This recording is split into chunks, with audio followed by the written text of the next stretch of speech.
आपसे कोई पूछे कि भगवान शंकर के गले में बासुकी नाग आया, भगवान शंकर के हाथ में त्रिशूल आया, भगवान शंकर के मस्तक पर गंगा आई, भगवान शंकर के मस्तक पर त्रिपुंड आया, भगवान शंकर के नेत्र 2 थे 3 हुए, त्रिनेत्रीधारी कहलाए, त्रिपुंडधारी कहलाए। भगवान शंकर के पास बेलपत्र आई। कोई तुमसे कहे कि शिवजी के गले में रुद्राक्ष आया, भगवान देवादिदेव महादेव के पास रुद्राक्ष आया। कोई तुमसे पूछ ले कि यह रुद्राक्ष का प्रागट्य कब का है, रुद्राक्ष का जन्म कब हुआ,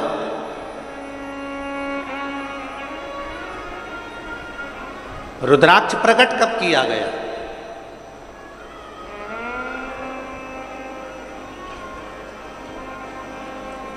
अब जरा बहुत हमसे भी कई लोग पूछते हैं, जितने लोग संसार के प्रश्न उठाते हैं कि रुद्राक्ष में ऐसा क्या है, रुद्राक्ष में ऐसा क्या हो जाता है कि रुद्राक्ष का जल अमृत के तुल्य हो जाता है और कैंसर जैसा रोग भी समाप्त हो जाता है।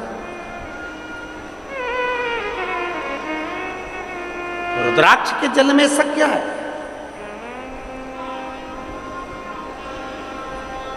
एक माँ ने पत्र में लिखा है कि मैं बबली कोरी भिलाई निवासी हूं, मेरी बहू ललिता कोरी, आयु जिसकी 33 वर्ष है। कहीं बैठी हैं क्या? बबली कोरी भिलाई निवासी हूं, कहीं बैठी हो तो हाथ हिला सकते हैं। मैं बबली कोरी भिलाई निवासी, मेरी बहू ललिता कोरी, आयु 33 वर्ष, कहीं बैठी हो तो हाथ हिला सकते हैं। दिख गई क्या? आ जाओ, एक बेलपत्र ले जाना बहू के लिए, आ जाइए। मेरी बहू जिसका 33 वर्ष की आयु है, जिसकी 3 बेटियां हैं, और मेरी बहू को सबसे छोटी बेटी होने के बाद उसके पेट में दर्द होने लगा। डॉक्टर को दिखाया, सभी टेस्ट हुआ तो पता चला कि सूजन है, पर बेटी मेरी बहू का पेट दर्द बंद नहीं हुआ। तब हमने दूसरे हॉस्पिटल में उसको दिखाया, दिखाने पर सीटी स्कैन करवाया, एक्सरे करवाए, ब्लड की जांच हुई, सोनोग्राफी हुई, और फिर लेप्रोस्कोपी टेस्ट से पता चला कि उसके लीवर में कैंसर हो गया। जब लीवर में कैंसर हो गया, उन्होंने एम्स हॉस्पिटल रायपुर रेफर कर दिया, लेकिन मेरी बहू को सीरियस कंडीशन हो गई और वो ठीक नहीं हो पाई। धीरे धीरे धीरे धीरे उसका स्वास्थ्य और खराब होता चला गया। उसको डॉक्टर ने फिर बता दिया एम्स में कि इसको लास्ट स्टेज का कैंसर है। अपनी 3 बेटियों को घर में रखकर दादा के पास में बेटियों को छोड़, बेटी शरीर ठीक नहीं, लास्ट स्टेज का कैंसर, जिसका मैं फोटो भी लगा रही हूं, फोटो का आप लेडी पर देख सकते हैं, जिसका मैं फोटो लगा रही हूं, लास्ट स्टेज का कैंसर डॉक्टर बता दिए। तब हमने डॉक्टर से पूछा कि इसका हल क्या है? डॉक्टर ने कहा इसका कोई हल नहीं है और 4th स्टेज का कैंसर है, मतलब ये शरीर अब रहने वाला नहीं। तब हमने डॉक्टर से कहा आप अपना काम करो, अब हम भोलेनाथ पर आश्रित होंगे। और हम क्या वर्णन करें गुरुदेव, सीहोर से रुद्राक्ष बुलवाया, जिसको पानी में गलाते, बुधवार की अष्टमी का हमने प्रयोग करा, और एक बेलपत्र ले जाकर अपनी बहू के पलंग पर रख देते, रुद्राक्ष का पानी उसके होठों पर लगा देते। बुधवार की अष्टमी का प्रयोग हमने करना प्रारंभ करा, और मैं बाबा को धन्यवाद देती हूँ, आज मेरी बहू ठीक है और अपने घर पर है। मैं बाबा को धन्यवाद देने के लिए आया, एक शिव तत्व के प्रति।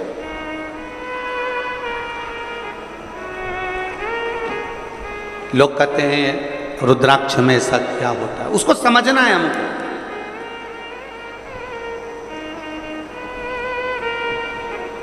उसको हमें जानना है। कि आखिर रुद्राक्ष भगवान शंकर के करीब में रहने वाला शिव का एक अंश रुद्राक्ष इतना बलवान क्यों होता है? वो रुद्राक्ष इतना बलवान क्यों है? उस रुद्राक्ष में इतना बल कैसे आ जाता है? वो रुद्राक्ष इतना श्रेष्ठ कर क्यों हो जाता है?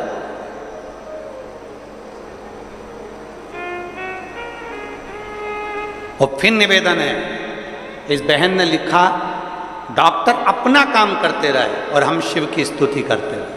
आखिरी तो वही है ना। और फिर कहेंगे डॉक्टर शंकर का एक रूप होते हैं। हमने अपनी व्यासपीठ से बार बार ये बात कही है, डॉक्टर शिव का एक रूप है।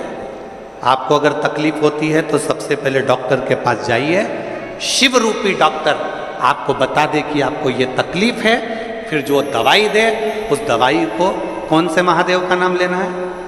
जम के बोलो जरा, कुंदकेश्वर महादेव का नाम लीजिए और उस दवाई को कुंदकेश्वर महादेव के नाम से खाना प्रारंभ करिए। मेरा देव अधिदेव महादेव तुम्हारे को ठीक करना प्रारंभ करें। डॉक्टर भी शिव का एक रूप। शरीर में जब कष्ट है, शरीर में जब तकलीफ है, तो सबसे पहले अपने प्राथमिक उपचार केंद्र में जाइए, डॉक्टर के पास जाइए। डॉक्टर के पास पहुंचकर फिर वो जो जांचे बोले जांच करा, वो जो जैसा बोले वैसा करो, पर साथ में शंकर का विश्वास अटल कर बैठो, साथ में शिव पर भरोसा प्रबल करो। एक प्रबल भरोसा आपके भीतर, एक प्रबल।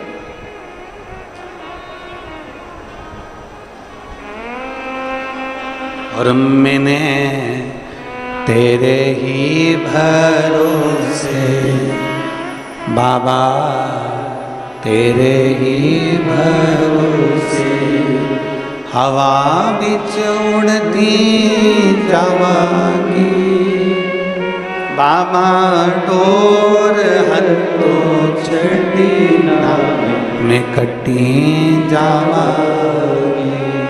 भोले मैं तेरी भक्त, शंभो मैं तेरी भक्त, हवा बिच उड़ती जावांगी बाबा, डोर हथों छड़ी ना मैं कटी जावांगी। शिव कथा कर रहे, भगवान शंकर का संवाद कर। उस रुद्राक्ष में इतना बल कैसे आ जाता है?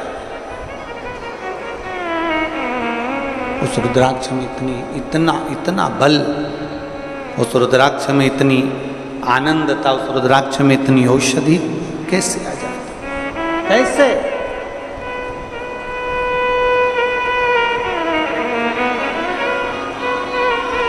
शिव कथा कर रही है, भगवान शंकर का संवाद कर रही है,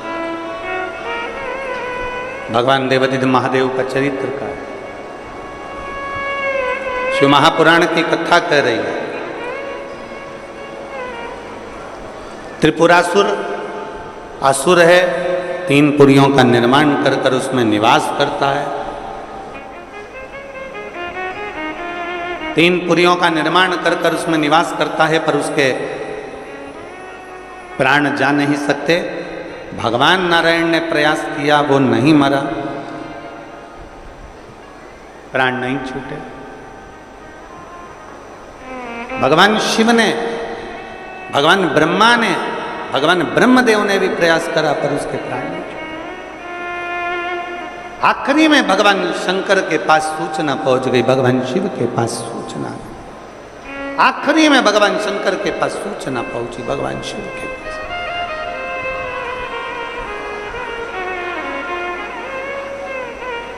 और सब देवताओं ने भगवान शिव की स्तुति करी, भगवान शंकर की। ब्रह्म मुरारी सुराचित निर्मल भाषित शोभित लिंगम, शिव की स्तुति करी।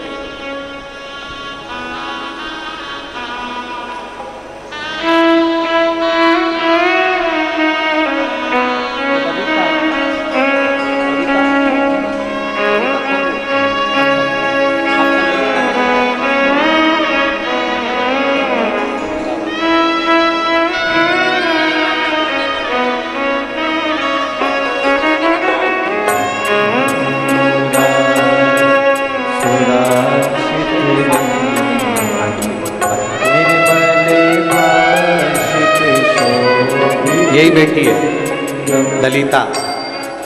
बबीता कोरी इनकी सास है और ये ललिता कोरी 33 वर्ष की आयु। 3 बेटियां हैं, आखिरी की बेटी छोटी वाली का जन्म हुआ तब 4th स्टेज का कैंसर और डॉक्टर ने मना कर दिया। आखिरी क्षण बचना मुश्किल है। तब शिव की करी भक्ति, भगवान शंकर का स्मरण कर, और शिव के स्मरण से बेटी कह रही है आज मैं जिंदा खड़ी हूं, ये शिव की कृपा, ये उसकी कृपा।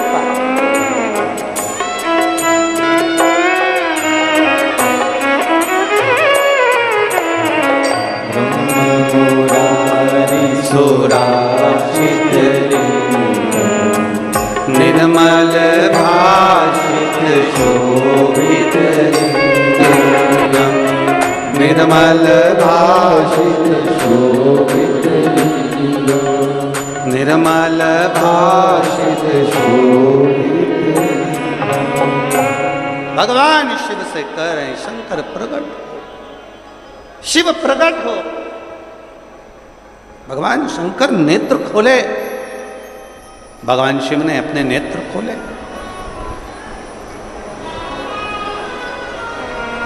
भगवान शंकर अपने नेत्र खोलते हैं।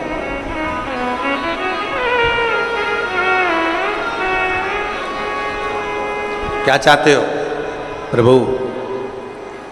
त्रिपुरासुर का वध चाहते हैं। शिवजी ने कहा त्रिपुरासुर को मारने के लिए तो मुझे भी कुछ बल की जरूरत पड़ेगी। तब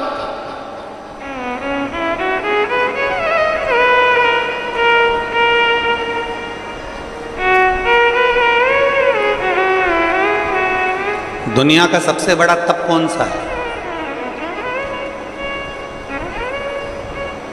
जम के बोलो जल्दी से। दुनिया का सबसे बड़ा तप और दुनिया का सबसे बड़ा आभूषण मौन रहना, ये दुनिया का सबसे बड़ा तप और सबसे बड़ा आभूषण है। चुप रहना।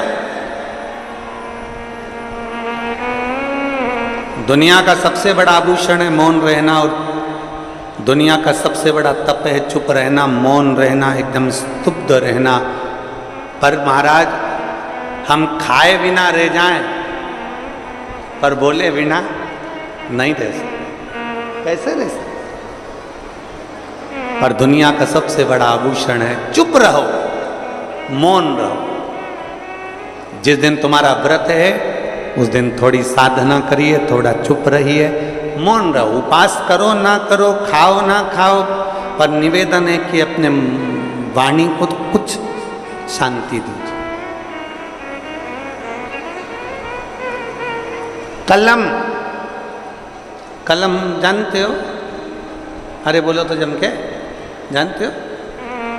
कलम, कटार और जुबान ये काटती बहुत है। क्या क्या चीज काटती है? जम के बोलो जरा। कलम, कटार और जुबान ये काटती बहुत है। कलम भी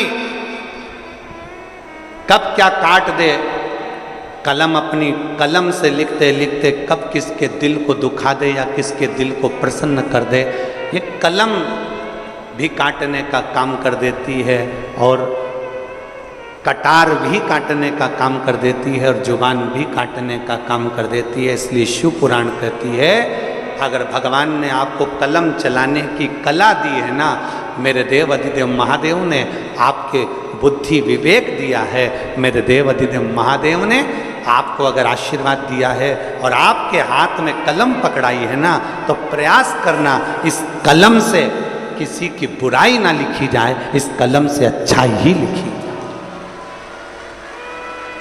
काटे ना कलम।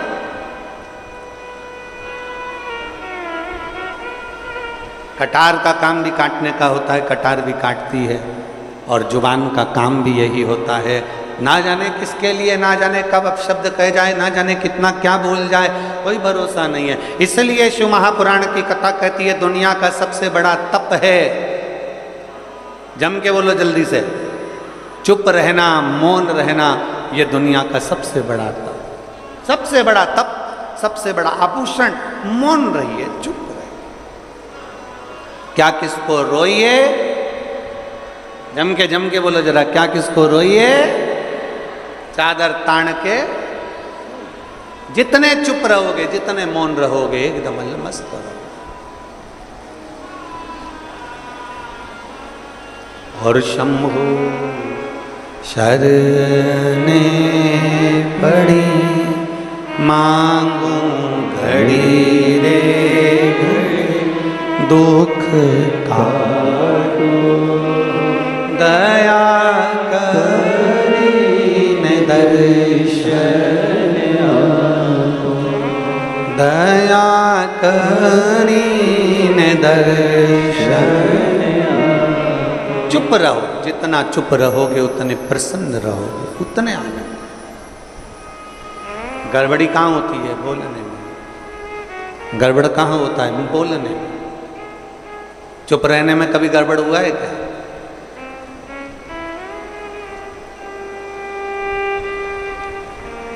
बोलते ही नहीं। कई बार तो पति पत्नी का झगड़ा हो जाता है इस बात पे, तुम्हारे मुंह में जीवान नहीं है क्या? तुम बोल नहीं सकते इतना सा? तुम अपनी मम्मी से जाकर नहीं कह सकते इतना सा? तुम अपने भाई से नहीं कह सकते इतना सा? तुम अपने परिवार से नहीं कह सकते इतना सा? पति मौन, क्योंकि वो शिव है और तुम जगदम्बा, जगद्धात्री दुर्गा भवानी है। पूरा अधिकार बोलने का तुमको दे रखा है, वो नहीं बोलता, वो तो मौन रहता है, देखता रहता है, और जब वो बोलता है तो फिर सब डोलते हैं। जब वो बोलता है, चुप रहने में जो सुख है वो सुख कहीं नहीं। शिव जी कह रहे हैं कि मुझे भी थोड़ा बल एकत्रित करना पड़ेगा त्रिपुरासुर को मारने के लिए, और वो बल कहां से आएगा? वो बल कहां से प्राप्त होगा? ब्रह्मा जी पूछ रहे हैं, भगवान विष्णु पूछ रहे हैं, जब आप देवों के देव महादेव हो तो फिर बल कहां से लाओगे? वही तो पूछना है कि कहां से लाओगे? शंकर भगवान कहते हैं वो बल मेरे भीतर से ही मुझे प्रकट करना पड़ेगा। एक मंत्र में प्रकट करूंगा, एक अस्त्र प्रकट करूंगा जिसका नाम अघोर अस्त्र होगा, और वो अस्त्र के द्वारा त्रिपुरासुर मारा जाए। अघोर अस्त्र। हाँ, ब्रह्मा जी ने तुरंत भगवान शिव जी की ओर प्रणाम कर कर कहा, ये अस्त्र तो बड़ा कठिन अस्त्र है प्रभु, यह अघोर अस्त्र तो बड़ा कठिन है।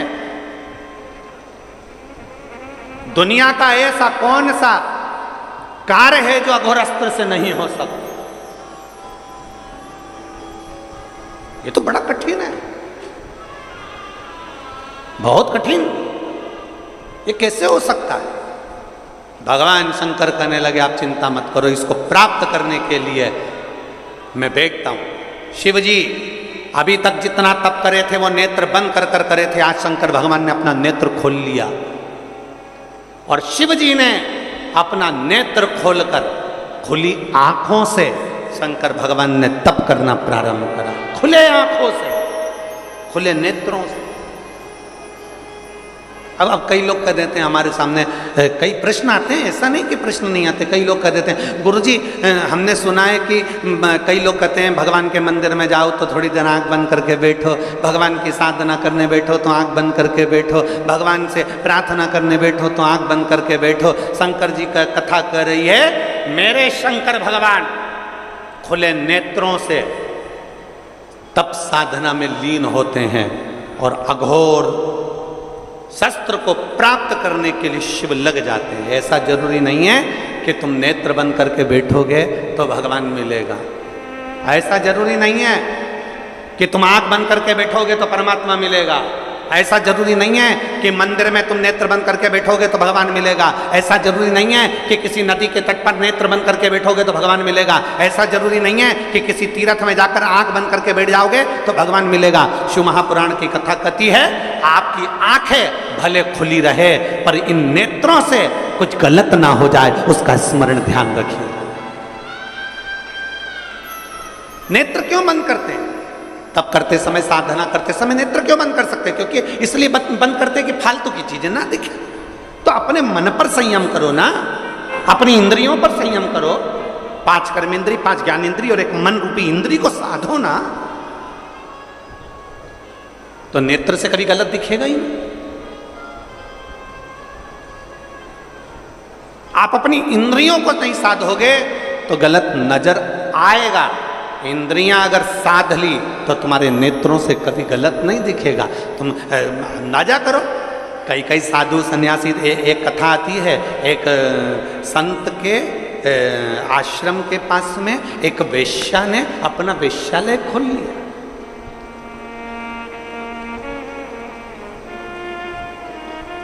संत के आश्रम के पास एक वेश्या ने वेश्यालय खोला।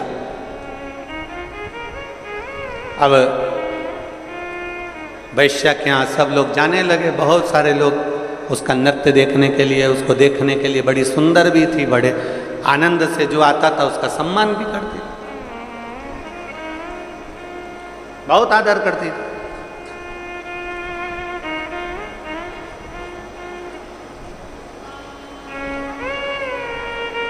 अब संत वेश्या क्या करती, रोज सवेरे उठती, सबसे पहले संत की जो आश्रम था, संत की जो कुटिया थी, वेश्या संत की कुटिया में जाती, सिर पे पल्लू रखती और सतगुरु की कुटिया में जाने का अलाउ नहीं था क्योंकि वेश्या उनके कुटिया में जा नहीं सकती, तो उनके दरवाजे को प्रणाम कर कर वापिस आती और अपने वेश्यालय में चली जाती। और संत जो अपनी कुटिया में बैठा रहता, उसने अपनी कुटिया में पत्थरों का ढेर रख लिया। वेश्या के यहां जो जाता, संत एक पत्थर उठा के अपने आश्रम में रख लेता। वेश्या के यहां जो जाता, संत एक पत्थर उठा के अपने आश्रम में रख लेता। संत का पूरा आश्रम पत्थरों से भरा गया, पूरा आश्रम पत्थरों से भरा गया।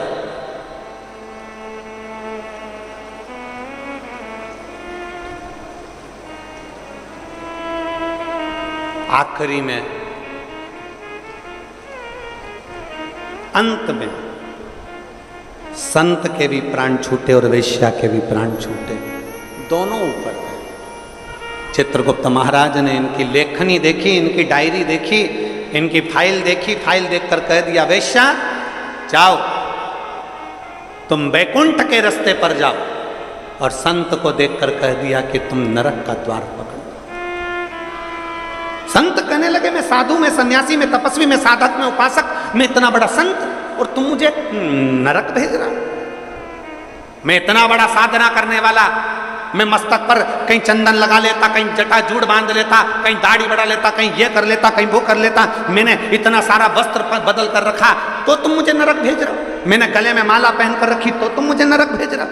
मैंने इतनी साधना करी तो तुम मुझे नरक में भेज रहे हो? चित्रगुप्त महाराज ने कहा, यह वेश्या तुम्हें संत समझ के तुम्हें प्रणाम कर कर आती थी, तब अपना वेश्यालय में कार्य करती थी। और संत, तुझे भगवान ने ये दृष्टि दी थी एकाग्र करने के लिए, शिव में लगाने के लिए, पर तू वेश्या के घर में जितने पुरुष जाते थे तो उतना पत्थर इकट्ठा कर लेता था कि गजब की वेश्या है, 3 लोग आ गए, 4 लोग आ गए, 5 लोग आ गए, 6 लोग आ गए, तो दिन भर बैठकर केवल पुरुष गिनता था वेश्या के घर के। अरे तुझे गिनना ही था तो अपने हाथ की माला गिनता, पर किसी की बुराई ना गिनता। तूने बुराई गिनी इसलिए तुझे नरक मिल गया, तूने बुराई गिनी है। हमें ये शरीर काहे के लिए मिला? अच्छा ही देखने के लिए। हमारे यहाँ लोग कहते हैं, महाराज जी हमारे एक महाराज जी हैं, वो कहते थे कि आंख बंद करके तप करो, आंख बंद करके भजन करो, आंख बंद करके साधना करो। शिव महापुराण की कथा कहती है, त्रिपुरासुर असुर को मारने के लिए शंकर भगवान ने नेत्र बंद नहीं करा, नेत्र खोला है।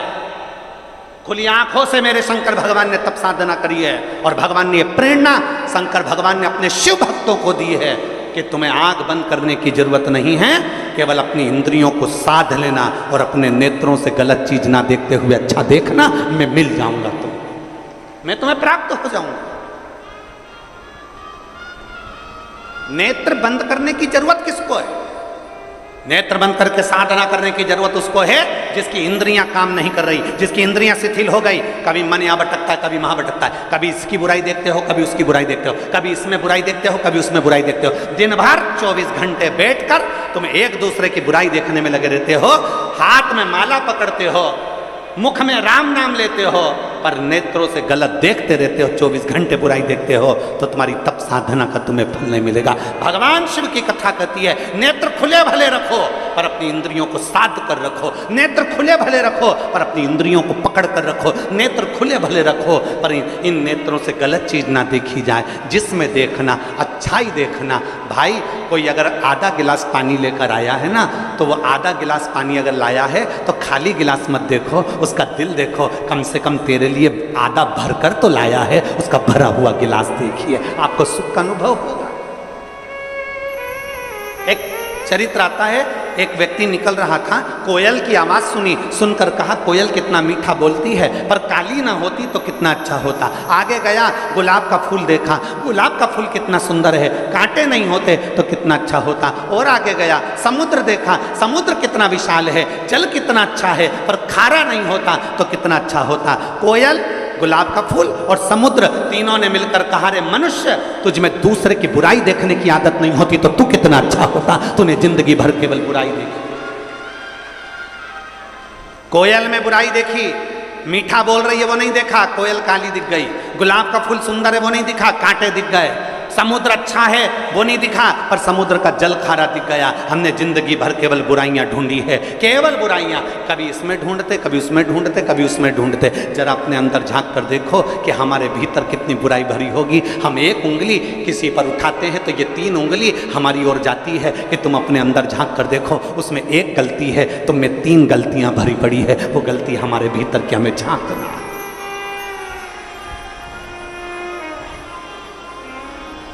वो गलती हमारे भीतर की झांक।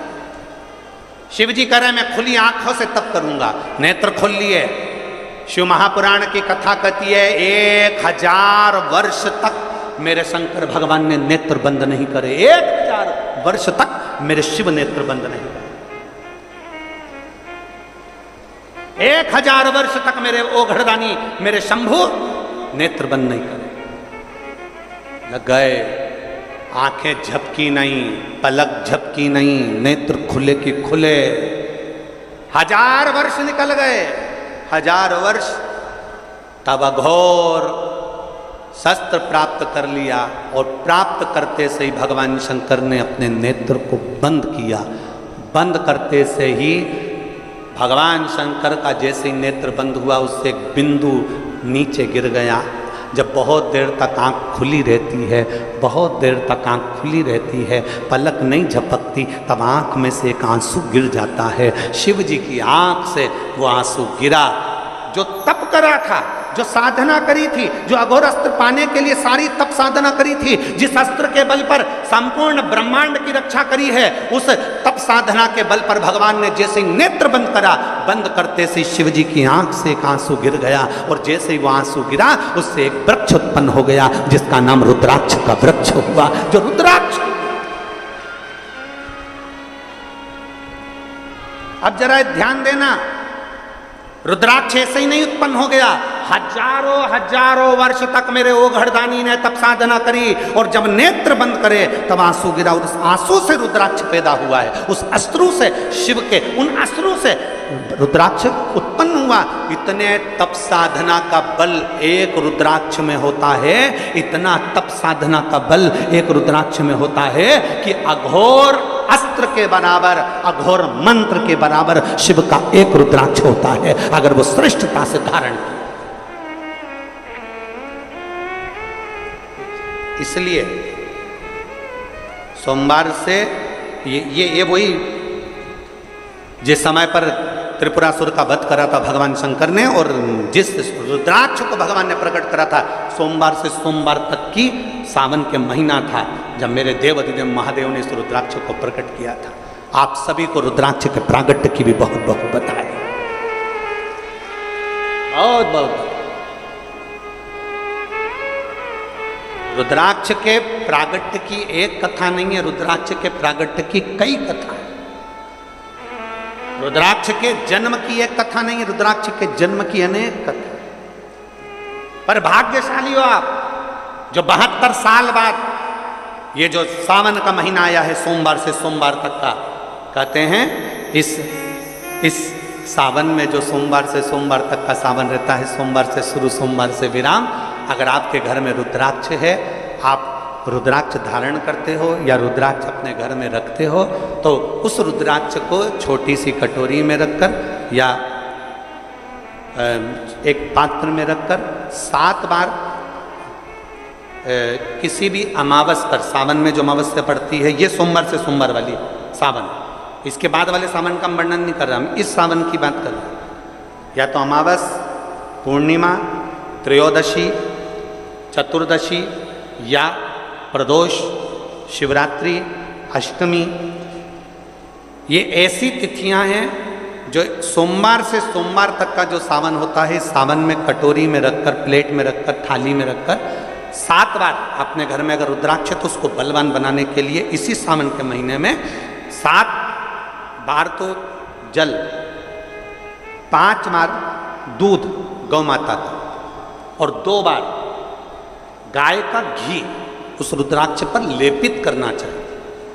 और फिर उस रुद्राक्ष को धूप बत्ती हो या घर में गूगल की धूप हो, और धूप बत्ती से उस रुद्राक्ष को सिद्ध कर लेना चाहिए। कुछ नहीं आता ना, शिव का नाम लो, श्री शिवाय नमस्तुभ्यं बोलो, और उस रुद्राक्ष का स्पर्श कर कर अपने गले में धारण करते हो तो गले में, पूजन में रखते हो तो पूजन में, या किसी कार्य सिद्धि के लिए रखते हो तो कार्य सिद्धि के लिए। अगर ये सोमवार से चालू होने वाले सावन को सोमवार से विराम होने वाले सावन में अगर हम सिद्ध कर लेते हैं तो वो रुद्राक्ष हमारे जीवन का सबसे श्रेष्ठ रुद्राक्ष हो जाता है, सर्वश्रेष्ठ। अभी हमारे सीहोर में कुबेरेश्वर धाम पर ये जो सावन का महीना आया है, इस सावन में हमारे यहाँ कुबेरेश्वर धाम पे वैसे तो जो महाशिवरात्रि आती है, जिस समय रुद्राक्ष उत्सव होता है, उस समय पर रुद्राक्ष को सिद्ध कर लिया जाता है। पर जो सावन ये आया है, इस सावन में हमारे यहाँ प्रतिदिन बाबा के रुद्राक्ष को सिद्ध करते हैं। प्रतिदिन नियम है रुद्राक्ष पर जल चढ़ाना, दूध चढ़ाना, घृत लगाना और बाबा के रुद्राक्ष, क्योंकि इतने भक्त आते हैं उनके लिए वो रुद्राक्ष सिद्ध होना चाहिए।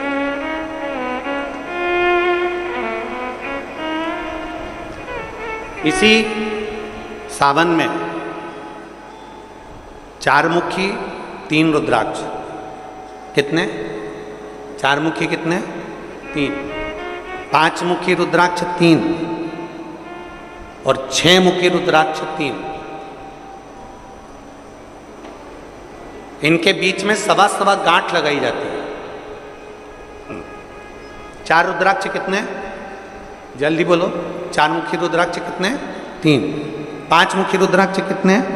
3। 6 मुखी रुद्राक्ष कितने? 3। इनके बीच में सवा गांठ लगाई जाती है। मतलब एक गांठ पूरी लगाई जाती है, फिर आधी गांठ लगाकर फिर रुद्राक्ष को डाला जाता है लाल धागे में, फिर सवा गांठ ऐसी चलती है। 9 रुद्राक्ष होते हैं कुल टोटल। अगर ये 9 रुद्राक्ष को शंकर भगवान के शिवलिंग के पास में रखकर ये सावन, इसको अन्य सावन में नहीं कर सकते, केवल इसी सावन भगवान शिव के मंदिर में शिवलिंग के पास उसको रखकर 7 लोटा जल, 5 बार दूध और 2 बार घृत अगर लेपन कर दिया जाता है उस माला को, और उसी माला को हम बेलपत्री के पेड़ के नीचे बैठकर अपने गले में अगर धारण कर लेते हैं तो दुनिया का ऐसा कोई कार्य नहीं जो तुम्हारे लिए हो नहीं, पक्के में होकर ही मान। उस रुद्राक्ष का इतना महत्व, ये तुम जो सहज में सुन रहे हो ना, हम फिर कहेंगे दया सिंह, जो हम फिर दया सिंह जी को धन्यवाद देंगे कि ये जो सावन के महीने की कथा लिए दया सिंह जी, ये साधारण नहीं है। दुनिया के लोग भले इसको सहजता में रख लें, 27 जुलाई 1953 में ये सावन आया था। उसके बाद 2024 में ये सावन आया। लोग तरसते हैं इस सावन के लिए कि इसमें हमें रुद्राक्ष को सिद्ध करना है, हमें इसमें बेलपत्र का पान करना है, इसमें हम जो मांगेंगे हमारा बाबा कृपा करने के लिए तत्पर रहता है। ये वो रुद्राक्ष का आनंद उठाते। मैं धन्यवाद देता हूं दया सिंह जी आपको बहुत बहुत, और पूरी समिति को, बोलबम सेवा कल्याण समिति को धन्यवाद देता हूं। और जितने भिलाईवासी इस कथा को सुन रहे हैं, भले तुम्हें छाता लगा कर बैठना पड़े, भले तुम्हें पन्नी लगा कर बैठना पड़े, पर अगर 1 मिनट भी आप कथा का रिस्पॉन्स कर रहे हो, टीवी के सामने, मोबाइल के सामने अगर सुन रहे हो, तो सहज मत समझना क्या फल मिलेगा। हम तो कहते हैं कि 3 महीने में मिलता है, हम तुमको कहीं नहीं जा रहे। 1 महीना तुम्हारे इसी छत्तीसगढ़ में है, हम 1 महीने में फल देखना प्रारंभ करेंगे, प्रयास करेंगे। आप उस सावन की महत्वता तो जानो, शिव नाम की महत्वता तो जानो।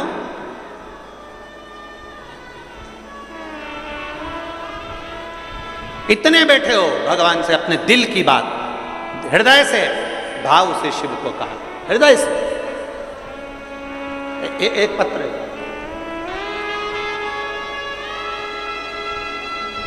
मैं इंदु सारथी, पति पूरन सारथी, मैं धर सीमा जिला रायपुर के रहने वाली हूँ। कहीं बैठी हूँ तो हाथ हिला सकती हूँ।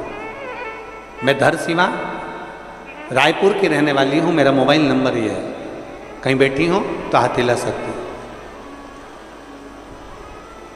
मेरी शादी को 13 साल हो गए थे और मेरे घर में कोई संतान नहीं थी। बाबा, मैंने पहली कथा पंडाल में बैठकर सुनी, पर मेरे यहाँ संतान का सुख नहीं आया। दूसरी कथा मैंने तिल्दा नेवरा में सुनी, फिर मैंने विचार कर लिया कि दूसरी कथा सुन रही हूँ बाबा, अब तुझे देना ही पड़ेगा। और पशुपतिनाथ का व्रत मैंने उसी दिन तिल्दा नेवरा की कथा से प्रारंभ कर दिया।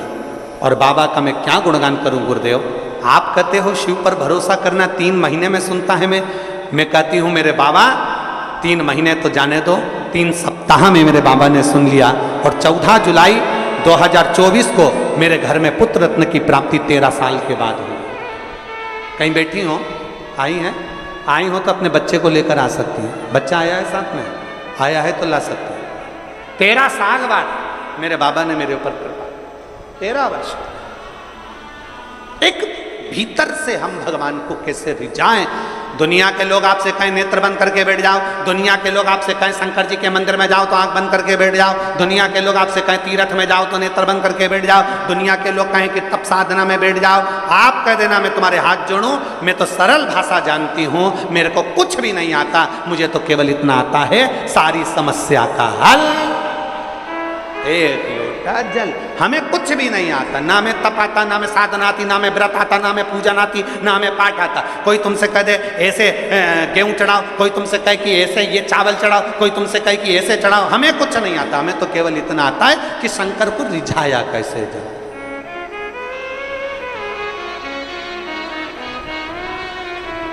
हम भगवान शिव को किस तरह से रिझा सकते। और फिर निवेदन करूंगा, जितनी सरलता से, जितनी सहजता से आप शिव को रिझाओगे, उतनी सरलता से शिव रिझता है, उतनी सरल।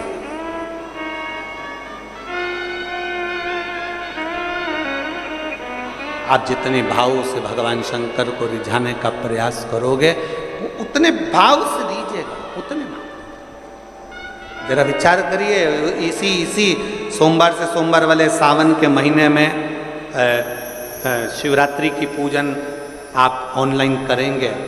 आप और हम सब आस्था चैनल के माध्यम से, फेसबुक यूट्यूब के माध्यम से ठीक शाम को 7 बजे 2 अगस्त को बैठेंगे और ऑनलाइन सब अपने अपने घर से पूजन करेंगे, भगवान शिव की आराधना करेंगे। आप और हम सब मिलकर भगवान शंकर से एक साथ प्रार्थना करेंगे, एक साथ। और जब हम बाबा को रिझाएंगे, और ये सोमवार से सोमवार तक के सावन के महीने में 2 अगस्त को तो हम शिवरात्रि मनाएंगे, और 17 अगस्त को सीहोर की कांवड़ भी बाबा की कृपा से सुबह 9 बजे भरेंगे, प्रदोष के दिन। एक विश्वास के साथ शिव को रिझाओ, एक भरोसे के साथ भगवान शंकर को। और मैंने तेरे ही भरोसे बाबा तेरे ही भरोसे हवा बीच उड़ती जाओगी, बाबा डोर तो छठी नामे कटी जाओगी। भोले मैं तेरी पतंग, शंभो मैं तेरी पतंग। त्रिपुरासुर को मारने के लिए अघोर अस्त्र प्राप्त किया।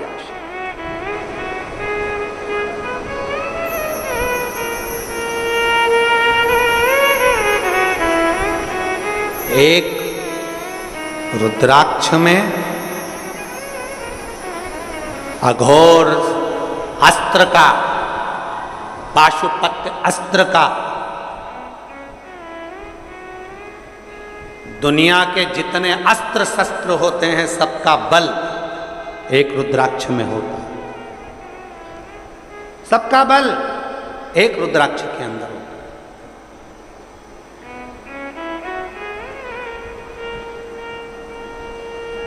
कई जगह पर रुद्राक्ष पर रिसर्च किया जा रहा है। वो दो कंपनी का नाम तो हमको स्मरण में था, मुंबई की, और एक दो कंपनी काशी की हमारे स्मरण में, पर नाम याद नहीं आता। कई जगह पर रुद्राक्ष पर रिसर्च चल रहा है कि आखिर रुद्राक्ष में ऐसा क्या होता है कि तांबे के कलश में गलाया और उसका पानी शिव जी को चढ़ाकर आचमन किया तो फल मिल जाता है, रोग मुक्ति हो जाती है, श्रेष्ठता हो जाती है।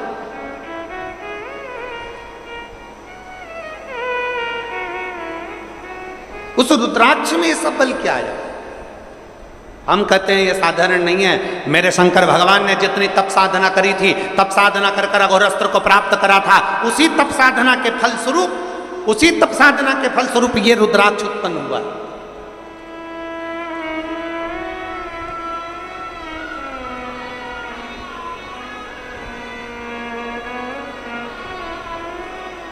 जैसे शिव मंदिर में, जैसे आप लोग जाते होंगे शंकर जी के मंदिर में, तो ये तो शिवलिंग हो गया, ये जलाधारी हो गई, ये जलाधारी है, ये शिवलिंग है। और जलाधारी और शिवलिंग के यहाँ, शिवलिंग से लेकर जहाँ से पानी नीचे गिर रहा है, आप पानी यहाँ चढ़ाते हो तो ये घूम के यहाँ से नीचे आ जाता है। आपने जल यहाँ चढ़ाया शिवलिंग पे तो जल घूमकर यहाँ से नीचे आ जाता है।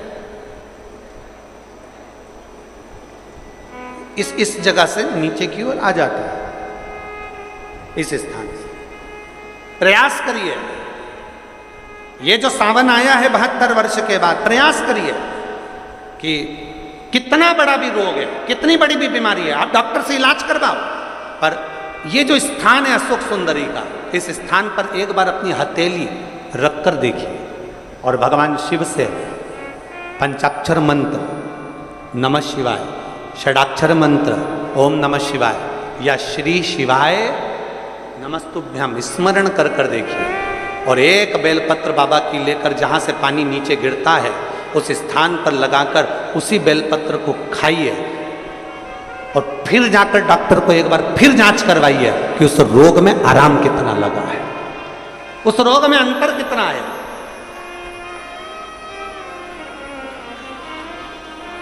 वो सहजता नहीं महाराज, वो शिव है, शिव ओघड़दानी है महाराज, ओघड़दानी।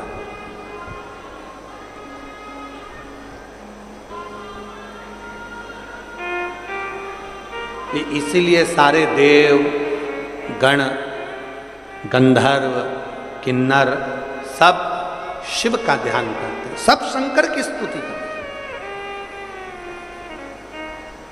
देव हो, गंधर्व हो, अप्सराएं हो, किन्नर हो, मानव हो, सब शिव की स्तुति करते हैं।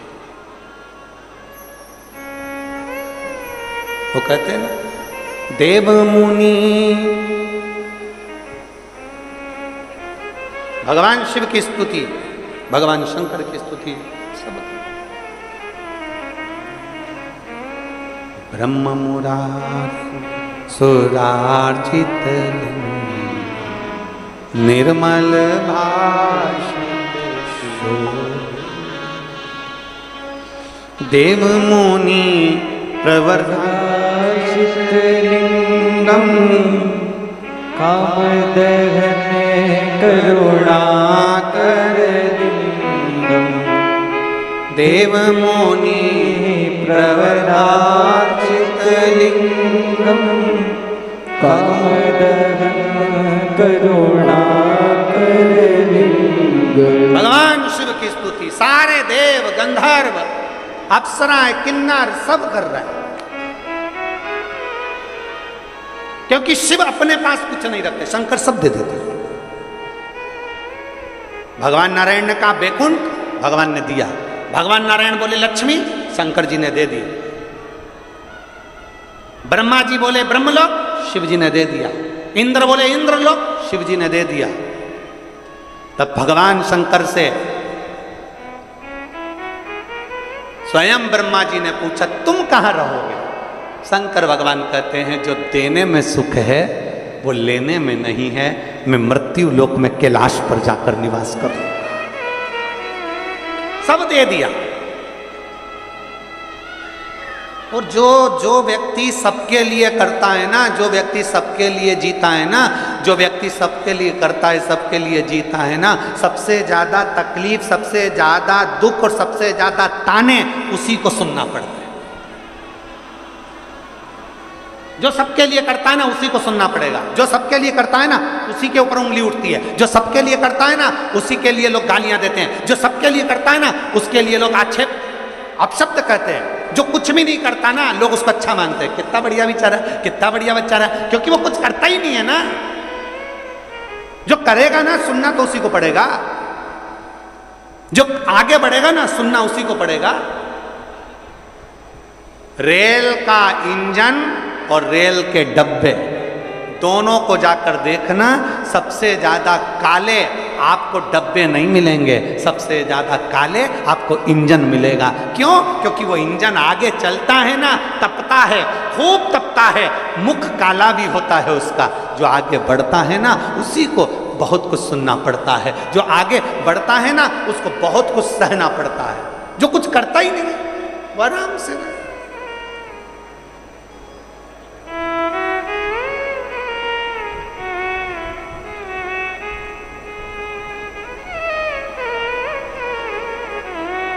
आज पूरे भारत के एक एक शंकर जी के मंदिर में लोग एक लोटा जल चढ़ाने जाते हैं।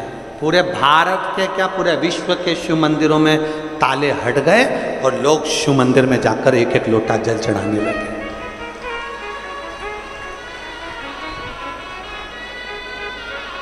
दुनिया के लोगों को ये खलता है। पहले के लोग क्या करते थे, जितने जितने लोग थे वो इतना इतना अपना खुद का इतना प्रचार करते थे कि दुनिया के लोगों को अपने पास बुलाते थे। मेरे पास आओ, हमारी पूजन करो, हमें पूछो, हमें जानो, हमें भोग लगाओ, हमारे चरण पूजो, हमारा नाम लो, हमारा फोटो लगाओ।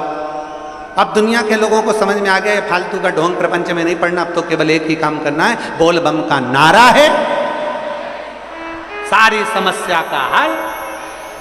अब सारी दुनिया के लोग शंकर के मंदिर जाते, शिव की स्तुति करते।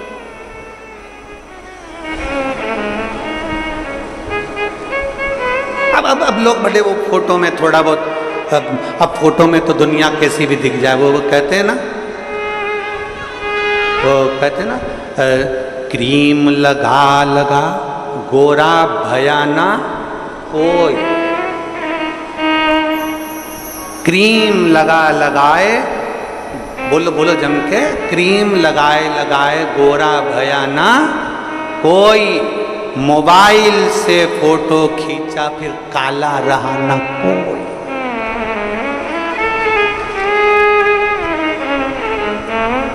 आजकल के मोबाइल में ऐसे ऐसे फंक्शन आ गए, तुम कितने भी कैसे भी हो बस फोटो खींच के उसको थोड़ा थोड़ा ऐसा कजन क्या कर दो, फिर वो कहते हैं ना क्रीम लगाए लगाए गोरा भयाना। अरे बोलो बोलो साथ में बोलो, क्रीम लगाए लगाए गोरा भयाना कोई, मोबाइल से फोटो खींचा फिर काला भयाना कोई। एक फोटो मोबाइल से खींच लिया, फिर कोई काला ही नजर नहीं आया। ऐसे ऐसे लोग फोटो डालते हैं जिनका फोटो देख लो और मालूम पड़े फेसबुक पे ना जाने वो चैटिंग करने के चक्कर में ना जाने कितनों को घेरने का प्रयास करते हैं, घेरने का। अगर असली में इनको देख लो तो वो याद आ जाती है। फिर वो हमारे यहाँ 16 श्राद्ध में गोबर से ऐसे बनाते हैं और उसको कहते हैं संजा होली। फिर हम लोग गाते हैं, छोटी सी गाड़ी लुढ़कती जाए बाँ में बैठी संजा माए संजा माए। फिर हम लोग वो गाते हैं तो उसमें बहुत सारे प्रसंग आते हैं, फिर वो प्रसंग सब मुक्त है।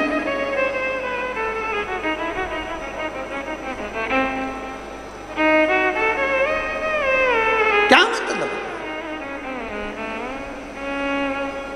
जो आगे बढ़ेगा उसी को सुनना पड़ेगा, जो आगे बढ़ेगा उसी को सहना पड़ेगा, जो आगे बढ़ेगा उसी को गाली पड़ेगी, जो आगे बढ़ेगा उसी का पांव खींचा जाएगा। अभी तक संसार में लोग अपनी पूजन कराते थे, आज पूरे विश्व के लोगों को मालूम पड़ गया कि हमें चरण किसके पकड़ना है। विश्व के लोगों को मालूम पड़ गया जिसके आचरण अच्छे हैं उसी के चरण पकड़ना है। इसलिए हमें शंकर का दरवाजा पकड़ा है, शिव की चौखट, शंकर का द्वार, शंकर के दरवाजे को हमने पकड़ लिया। आ जाओ, शिव की चौखट।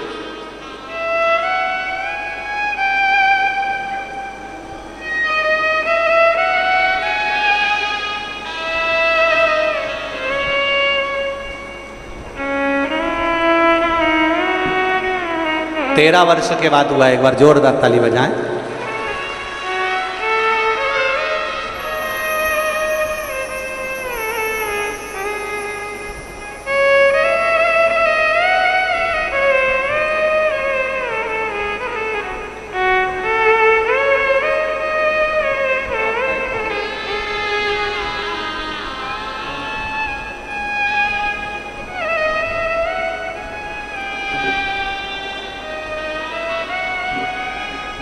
डब्बे जितने काले नहीं होते उतना इंजन काला होता है।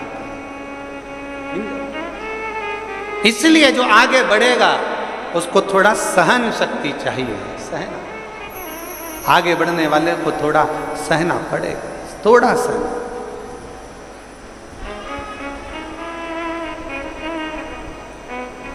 इसलिए शिव के दरवाजे पर प्रतिदिन, भगवान ओघड़दानी के दरवाजे पर प्रति, हमारे बीच में शिवरी नारायण वाले महाराज श्री पधारे। एक बार जोरदार ताली बजाकर स्वागत मंत्र।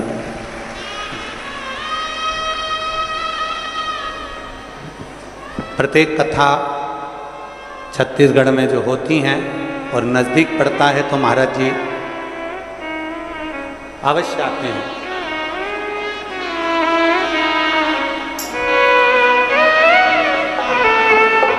भगवान शिव की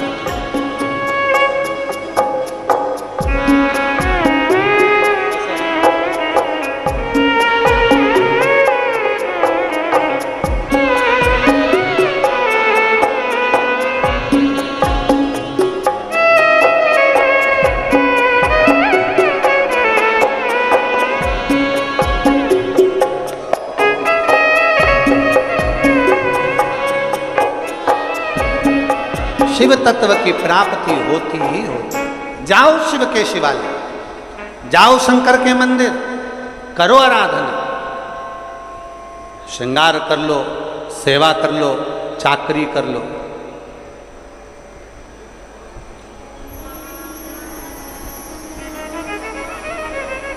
वो कहते हैं ना, हे नाथ मुझे तुम जाने दो, मुझे भोले के दर जाना है। हे नाथ मुझे तुम जाने दो, मुझे भोले के दर जाना है। हे नाथ मुझे तुम जाने दो, मुझे भोले के दर जाना है। हे नाथ मुझे तुम जाने दो, मुझे मुझे भोले के दर जाना है। मुझे भोले के दर जाना है। मुझे भोले के दर जाना है। मुझे भोले के दर जाना है। मुझे भोले के दर जाना है। हे नाथ मुझे तुम जाने दो, मुझे भोले के दर जाना है। हे नाथ मुझे तुम जाने दो, मुझे भोले के दर जाना है। हे नाथ मुझे तुम जाने दो, मुझे भोले के दर जाना है। हे नाथ मुझे तुम जाने दो, मुझे भोले के दर जाना है। मेरे बाबा ने मुझको बुलाया है। मेरे बाबा ने मुझको बुलाया है। मेरे बाबा ने मुझको बुलाया है। मेरे बाबा ने मुझको बुलाया है। मुझे अपने दर पे बुलाया है। मुझे अपने दर पे बुलाया है। मुझे अपने दर पे बुलाया है। मुझे अपने दर पे बुलाया है। मैंने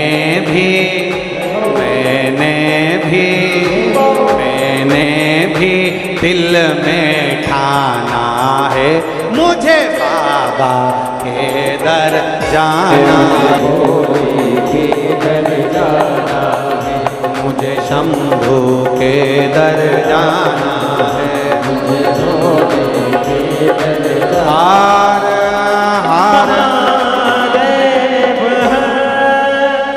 अपने स्थान पर बैठकर भगवान शिव जी से अपने मन की बात बड़े भाव के साथ दिल से बाबा को प्रार्थना करिए,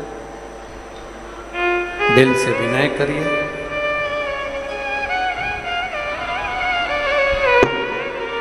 भगवान ओगड़दानी भगवान शिव जहाँ जगह मिले वहाँ बैठकर बाबा देवाधिदेव महादेव से बड़े भाव से अपने मन की बात बड़े भाव के साथ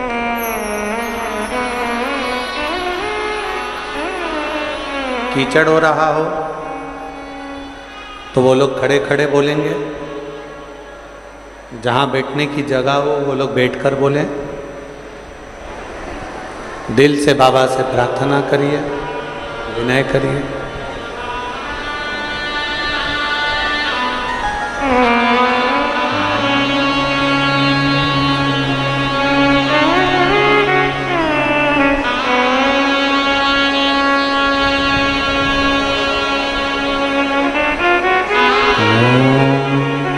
बड़े भाव से प्रेम से आनंद के साथ जहाँ जगह मिल जाए वहाँ बैठकर भगवान शिव से अपने मन की बात बड़े भाव के साथ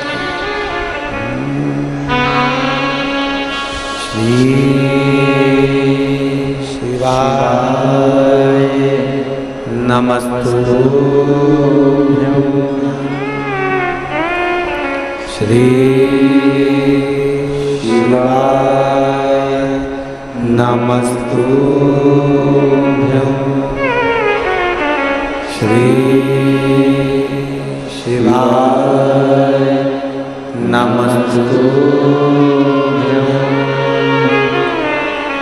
श्री शिवाय नमस्तुभ्यं।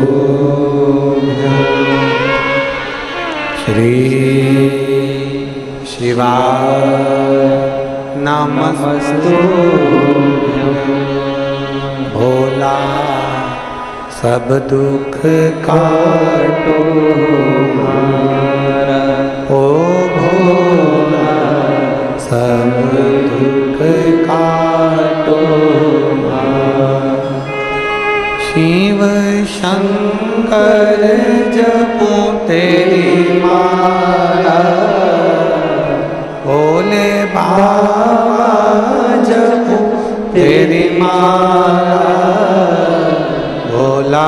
सब दुख काटो हमारा, ओ भोला सब दुख काटो हमारा। देश मंगल मंगलकारी, देश मंगल मंगलकारी, शमशान वासी हमारा, शमशान वासी हमारा। ओ भोला सब दुख काटो हमारा, ओ भोला सब दुख काटो हमारा। भगवान शिव की कथा कह रही है। वो भड़दानी शंभु त्रिकालदर्शी कैलाशी अविनाशी शिव की कथा कहती है। एक विश्वास, एक भरोसा शिव के करीब में लेकर आता है, शिव से दूर नहीं करता। कपड़ा टांगने के लिए घर में कील ठोकते हैं, बोलो तो जम के ठोकते हैं। अब तुमने यहाँ कील लगाई, वहां पर अंदर वो नहीं जा रही है, बहुत ठोका तुमने, फिर तुमने क्या करा, स्थान चेंज करा, जगह चेंज करा, फिर वापिस कील को ठोका, फिर ठोका, फिर नहीं गई, फिर वापिस तुमने कील को ठोका, कील टेढ़ी हो गई, जा नहीं रही है, फिर तुमने फिर प्रयास, आखिरी में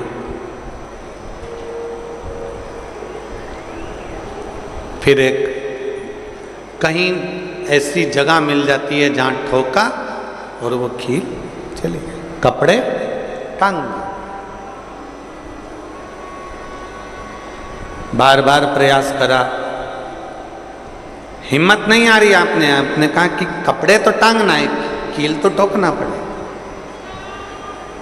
जैसे कील को बार बार ठोका गया, कपड़ा टांगने के लिए एक जगह नहीं लगी, दूसरी जगह नहीं लगी, तीसरी जगह नहीं लगी, चौथी जगह पर प्रयास करते रहे। उसी तरह भगवान शंकर की, लोग कहते हैं कथा एक बार सुन ली, 2 बार सुन ली, 3 बार सुन ली, हम कहते हैं बार बार इस मन रूपी कील को परमात्मा के चरणों में ले जाकर ठोकते रहो।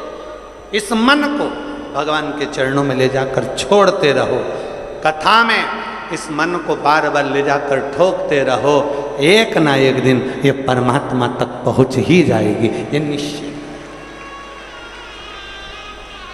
थोड़ा प्रयास आपको करना पड़ेगा।